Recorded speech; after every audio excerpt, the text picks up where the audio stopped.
രഞ്ജിത്ത് നമ്മുടെ നന്ദന എടുക്കുന്ന സമയത്ത് സുന്ദരനായ ഒരു ചെറുപ്പക്കാരനെ വേണം. പല ആൾക്കാരും അന്വേഷിച്ചു, കിട്ടിയില്ല.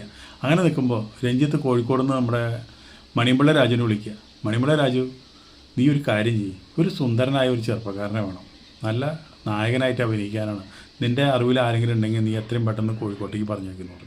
അപ്പോൾ എൻ്റെ അറിവിൽ ഇപ്പം ഞാൻ ഇന്നലെ മുടി വെട്ടാൻ പോയപ്പോൾ ആ ബാർബർ ഷോപ്പിൽ നമ്മുടെ സുകുമാരൻ ചേട്ടൻ്റെ മകൻ വന്നിട്ടുണ്ടായിരുന്നു, മല്ലിക ചേച്ചിയുടെ മകൻ. അവൻ അവിടെ ഫോറിനിൽ എവിടെയൊക്കെ എന്തിനൊക്കെ പഠിക്കുന്നു. ഇവിടെ വന്നപ്പോൾ ഞാൻ അവനായിട്ട് പരിചയപ്പെട്ടു. അവനെ ഞാൻ ഒരുപാട് എടുത്തുകൊണ്ട് നടന്നിട്ടില്ല.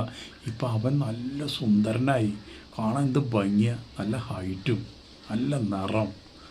അപ്പോൾ പറഞ്ഞു, എന്നാൽ ഒരു കാര്യം ചെയ്യും, മല്ലിക ചേച്ചിയോട് പറഞ്ഞ് സംസാരിച്ചിട്ട് അവനെ വേഗം കോഴിക്കോട്ടേക്ക് പറഞ്ഞേക്കി, ഞാനൊന്ന് കാണട്ടെ എന്ന് പറഞ്ഞു. അങ്ങനെ മല്ലിക ചേച്ചിയോട് പോയിട്ട് നമ്മുടെ മണിയമ്പിള്ള രാജു പറഞ്ഞു, ഇങ്ങനെ ഒരു വിളി വന്നിട്ടുണ്ട്, ചേച്ചി ഒന്ന് അവനോട് പറഞ്ഞ് അവനൊന്ന് പറഞ്ഞാക്കുമെന്ന് ചോദിച്ചു. അപ്പോൾ അതിന് ഒരു അമ്മ എന്ന് പറഞ്ഞു കഴിഞ്ഞാൽ അപ്പം തന്നെ രാജുവിനെ വിളിച്ചിട്ട് പറഞ്ഞു, അതെ എത്രയും പെട്ടെന്ന് രഞ്ജിത്ത് കോഴിക്കോടുണ്ട്, മഹാറാണിയിലുണ്ട്, എത്രയും പെട്ടെന്ന് പോയി കാണും എന്ന് പറഞ്ഞു. അപ്പോൾ മൂപ്പർക്ക് അഭിനയിക്കാൻ വലിയൊരു ഇഷ്ടമൊന്നുമില്ല. മൂപ്പര് പിറ്റേ ദിവസം പോകാൻ നിൽക്കുക.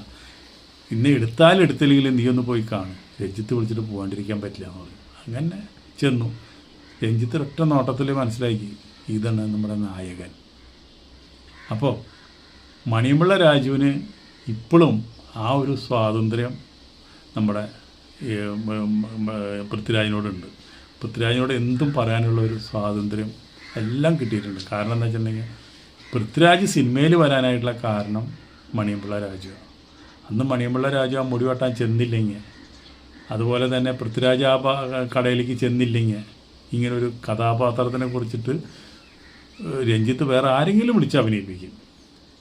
ഈ പൃഥ്വിരാജ് ചിലപ്പോൾ വേറെ എന്തായാലും സുകുമാരൻ്റെ മകനാണല്ലോ, പിന്നെ ഈ വേറൊരു പടത്തിലൊക്കെ വരാം. പക്ഷെ എന്നിരുന്നാലും ഗുരുവായൂർ അമ്പലത്തിൻ്റെ നടയിൽ നിന്ന് കിട്ടുന്ന ആ ഒരു പ്രസാദം, അത് നമ്മുടെ പൃഥ്വിരാജിനെ ആവോളം കിട്ടിയ ഒറ്റ പടത്തിൽ, ആ ഒരു ഒറ്റ പടത്തോടുകൂടി ഒരു വെച്ചടി കയറ്റലുണ്ടായിട്ടുള്ള ഒരു പടത്തിൽ പോലും ഇറക്കണ്ടായിട്ടില്ല.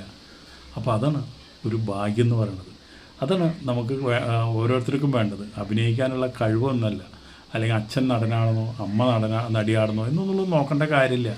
അഭിനയിക്കാനുള്ള കഴിവ് ഇല്ലെങ്കിലും ഭാഗ്യം എന്നൊന്നുണ്ടെങ്കിൽ അത് നമ്മുടെ വീട്ടിൽ കൊണ്ടുവന്ന് തരും നടനാവാൻ. അല്ലെങ്കിൽ നമ്മൾ ഈ നാട്ടിൽ മുഴുവൻ കിടന്ന് അഭിനയിച്ചാലും, അതുപോലെ തന്നെ ഇൻസ്റ്റിറ്റ്യൂട്ടിൽ പോയി അഭിനയിച്ചാലും, അപ്പം വലിയ നാടകത്തിൽ അഭിനയിച്ചാലും, മിമിക്രിയിൽ അഭിനയിച്ചാലും സിനിമയിൽ വരണമെന്നില്ല. കാരണം ഭാഗ്യമില്ല. എത്ര ആൾക്കാർ ഭാഗ്യമില്ലാണ്ട് സിനിമാ നടൻ്റെ ആവാണ്ട് തിരിച്ചു വന്നിരിക്കുന്നത്. അപ്പോൾ അത് പൃഥ്വിരാജിൻ്റെ ഭാഗ്യം തന്നെയാണ്. അന്ന് മണിയമ്പിള്ള രാജു മുടിവെട്ട് കടയിൽ നിന്ന് കണ്ടെടുത്ത മാണിക്യം പൃഥ്വിരാജ്. നമുക്ക് നല്ലൊരു നടനെ കിട്ടി എന്ന് പറയാം, നമുക്ക് നല്ലൊരു ആക്ഷൻ കിങ്ങിനെ കിട്ടി എന്ന് പറയാം, നമുക്ക് നല്ലൊരു ഡയറക്ടറെ കിട്ടി എന്ന് പറയാം. വലിയ പ്രശ്നങ്ങളൊന്നും ഇല്ലാണ്ട് എന്ത് ക്യാരക്ടർ വേണമെങ്കിലും ധൈര്യമായിട്ട് ഏൽപ്പിക്കാം. അതുപോലെ തന്നെ എത്ര കഷ്ടപ്പെടാനും വെറൈറ്റിക്ക് വേണ്ടിയും പുതുമയ്ക്ക് വേണ്ടിയും എത്ര കഷ്ടപ്പെടാനും എത്ര ബുദ്ധിമുട്ടാനും തയ്യാറാണ് എന്നുള്ളത് ആട് എന്ന പടത്തിൽ പൃഥ്വിരാജ് തെളിയിച്ചിട്ടുള്ളതാണ്. എന്തെന്നാലും പൃഥ്വിരാജ് ഒരു ഭാഗ്യ നക്ഷത്രമാണ്. മല്ലിക ചേച്ചിയുടെ ഏറ്റവും വലിയ ഭാഗ്യം.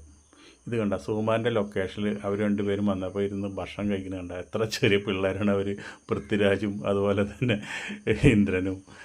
അപ്പോൾ നല്ല മനസ്സുള്ള അച്ഛൻ്റെ നല്ല മനസ്സുള്ള മക്കളായിട്ട് അവർ അടിപൊളിയായിട്ട് ഇരിക്കട്ടെ എന്ന് പറയാം. അല്ലാണ്ട് ഇപ്പം അവരെ നമുക്ക് ആശീർവദിക്കാം, അത്രേ ഉള്ളൂ. അതുപോലെ തന്നെ പൃഥ്വിരാജ് തുടക്കത്തിലെ തന്നെ ഒരു കഴിവ് തെളിയിച്ച നടനാണ്. അതുകൊണ്ട് പാരമ്പര്യം എന്ന് പറയണല്ലോ ഒന്നുണ്ട്. അതുപോലെ തന്നെ മല്ലിക ചേച്ചി ഭാഗ്യം ചെയ്ത അമ്മയാണ്, കേരളത്തിലെ ഏറ്റവും വലിയ ഭാഗ്യം ചെയ്ത അമ്മയാന്ന് പറയാം. അതുപോലെയാണല്ലോ രണ്ട് മക്കളുടെ ഉദയം അച്ഛൻ പോയാലും വളർത്തി കൊണ്ടുവന്നു.